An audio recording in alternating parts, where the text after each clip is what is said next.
आज का ये जो वीडियो है ये काफ़ी महत्वपूर्ण है। आज मैं पतियों को वो बचाव के तरीके बताऊँगी जिससे अगर आपका विवाह गलत महिला के साथ हो गया है तो आपके पास वो कौन-कौन से रास्ते हैं जिससे आप आसानी से बच सकते हैं।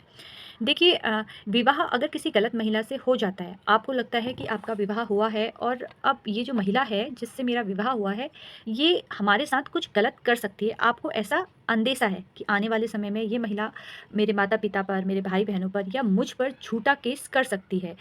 ऐसी स्थिति में एक पति के पास वो कौन-सा रास्ता है जिससे वो आसानी से ऐसे झूठे आरोपों से बच सके? आज मैं आपको यही बताऊँगी, इसलिए इस वीडियो को अंत तक देखिएगा।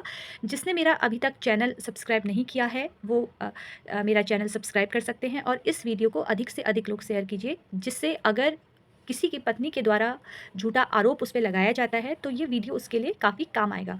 चलिए शुरुआत करते हैं। देखिए, अगर जब आपको लगता है कि आपका विवाह एक गलत महिला के साथ हो गया है और आपको अब ऐसा लगता है कि वो आप पर केस करने वाली है, आप पर झूठा आरोप लगाने वाली है, आपके माता-पिता पर झूठा आरोप लगाने वाली है, ऐसी सिचुएशन पे आप क्या करेंगे? आज मैं आपको यही बताऊँ। देखिए, सबसे पहले आपको क्या करना है, आपको एक अच्छे वकील से सहायता प्राप्त करनी है। लेकिन मैं आपको जो बातें आपको बताऊँगी तो उससे आपको हो सकता है कि कुछ फ़ायदा मिल जाए और इसलिए इस वीडियो को आखिरी तक देखिए। देखिए, सबसे पहले बात आती है गोल्ड की। अगर पत्नी अपने मायके से कोई स्त्री धन लेके आती है, तो उस पर उस महिला का अधिकार है, यानी कि आपकी पत्नी पर उसका अधिकार है। लेकिन अगर आप जैसे नई-नई विवाह होता है, तो उसको मालूम चलता है, उसको रिस्पॉन्सिबिलिटी दी जाती है सास के द्वारा, पति के द्वारा कि भई तुम ये पैसों को अब तुम सँभालोगी पति के और पति भी अपना सारा जितना भी उनका जितने भी प्रॉपर्टी के पेपर हैं या फिर उनकी जो बचत है, वो अपनी पत्नी को देते हैं कि अब से तुम इस चीज़ का ध्यान रखोगी।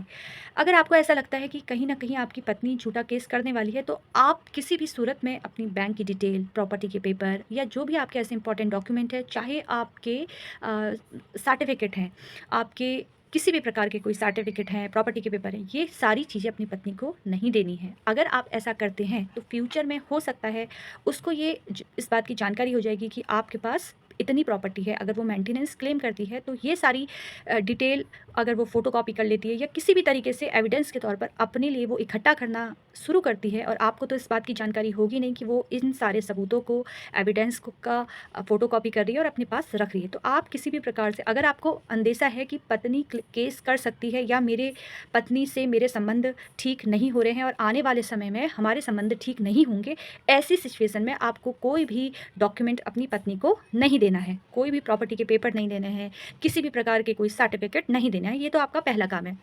दूसरा काम है आपको अगर लगता है कि पत्नी का बिहेवियर आपके लिए ठीक नहीं है और अधिकतर जैसे पेरेंट्स के द्वारा भी बोला जाता है, चाहे वो पति की ओर से हो, चाहे पत्नी की ओर से हो कि अगर एक बच्चा हो जाए तो रिस्पॉन्सिबिलिटी आ जाती है।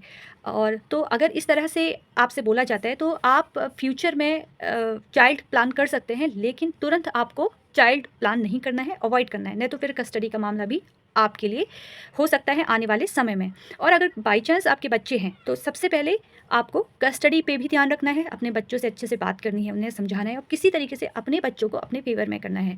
5 साल से ऊपर के जितने भी बच्चे होते हैं, उनकी कस्टडी का जब केस चलता है, तो जज साहब के द्वारा उनसे पूछा जाता है कि आपको किनके साथ रहना है। तो कोशिश कीजिए, अगर एक पिता हैं, तो अपने बच्चों से बात कीजिए, उन्हें समझने की कोशिश कीजिए। जिस तरह से माँ एक बच्चों के लिए ध्यान रखती है, उनके खाने से लेके उनकी पढ़ाई, उनका पहनावा, उनके दोस्त, तो आपको भी ऐसा करना है, बच्चों से अटैच होना है। अपने काम में से थोड़ा समय निकालिए और बच्चों से बातें कीजिए, ये आपका दूसरा काम है। तीसरा काम है घर। एक महिला सबसे ज़्यादा मजबूत होती है जब वो अपने घर पे रहती है, यानी कि चाहे वो रेंट का घर है, चाहे वो ससुराल का घर है। ससुराल का अगर वो घर है तो उस घर से उसे कोई निकाल नहीं सकता है, तुरंत केस वो आप पर कर सकती है। तो आपको क्या करना है कि तुरंत आपको अपने पेरेंट्स से अलग हो जाना है किसी भी तौर पे। आप ये सोचेंगे कि हम अपने पेरेंट्स से आखिर क्यों अलग हों? तो देखिए, इसका मेन कारण ये है कि अगर पत्नी केस करने वाली है आप पर किसी भी प्रकार से, तो आपके परिवार पे, आपकी मम्मी पे, आपके पापा पे या आपके भाई-बहनों पर किसी भी तरीके से कोई मामला दर्ज नहीं होगा उस समय। आप अपनी पत्नी से बोलिए कि मुझे अपने पेरेंट्स के साथ नहीं रहना है, क्यों ना हम शिफ्ट हो जाए। ये देखिए, ये जानकारी जो मैं आपको बता रही हूँ, ये आपकी पत्नी को नहीं होनी चाहिए। ये आपको चोरी-छुपे एविडेंस कलेक्ट करने हैं। अगर आपको लगता है कि आपका विवाह एक गलत महिला के साथ हुआ है, उस स्थिति में ये सारी चीज़ें करनी हैं। आपको तुरंत पेरेंट्स से अलग हो जाना चाहिए कि भई मुझे अपने पेरेंट्स के संग नहीं रहना है, मैं अलग रहना चाहता हूँ। तो आपको धीरे-धीरे समझ में आने लगेगा कि महिला का इंटरेस्ट किस पे है। अगर आपके पेरेंट्स की प्रॉपर्टी है या किसी भी चीज़ वो चाहेगी नहीं कि वो ससुराल छोड़े, लेकिन आपको बस अपने पेरेंट्स का घर छोड़ना है किसी भी तरीके से। इससे आपकी फैमिली पर किसी भी प्रकार का कोई केस ही नहीं बनेगा, क्योंकि वो तो आपके साथ रह रही है। तुरंत घर छोड़िए और अपनी पत्नी को अपने साथ रेंट पे आप लेके जा सकते हैं।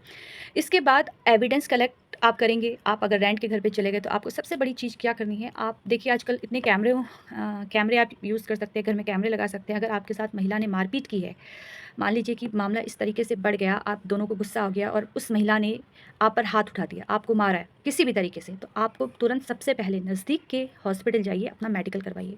मेडिकल कराने के बाद वो एविडेंस भी आपको रखना है और आप नज़दीक के पुलिस स्टेशन में जाकर आपको कंप्लेन भी करना है। अगर आपको लगता है कि नहीं अभी मैं थोड़ा रुक जाता हूँ, मुझे कंप्लेन नहीं करनी है, उस स्थिति में आपको पर मेडिकल करा के रखना है, क्योंकि ये एक एविडेंस के तौर पर आप कलेक्ट करके रखेंगे। इसके बाद है कि अगर आपके आस-पड़ोस वाले आपका साथ देते हैं, आपके मित्र कोई आस-पड़ोस में रहते हैं, तो आपको उनको भी ये जानकारी देना है कि मेरी पत्नी इस तरीके से मारपीट करती है और अत्याचार करती है, अगर बच्चे हैं तो बच्चों का ध्यान नहीं रखती। इस तरीके से ये बातें अपने दोस्तों को भी आपको बतानी है, क्योंकि ये सभी लोग आपके एविडेंस के तौर पर आने वाले समय में अगर महिला ने कोई अत्याचार किया है, तो एविडेंस के तौर पर आपके काम आएँगे। अगला है कि अगर आपको, जैसे मैंने शुरुआत में ही बताया था, कि अपनी जितनी भी अगर प्रॉपर्टी है, प्रॉपर्टी की सारी डिटेल अपनी पत्नी को ना बताइए। अगर महिला गलत है, उस वक़्त आपको लगता है वो केस कर सकती है, उस वक़्त की मैं ये बातें कर रही हूँ। आपको किसी भी सूरत में अपनी पत्नी को डिटेल नहीं बतानी है प्रॉपर्टी की। अगर आप बताते हैं तो मेंटेनेंस के समय में आपको दिक्कत हो सकती है।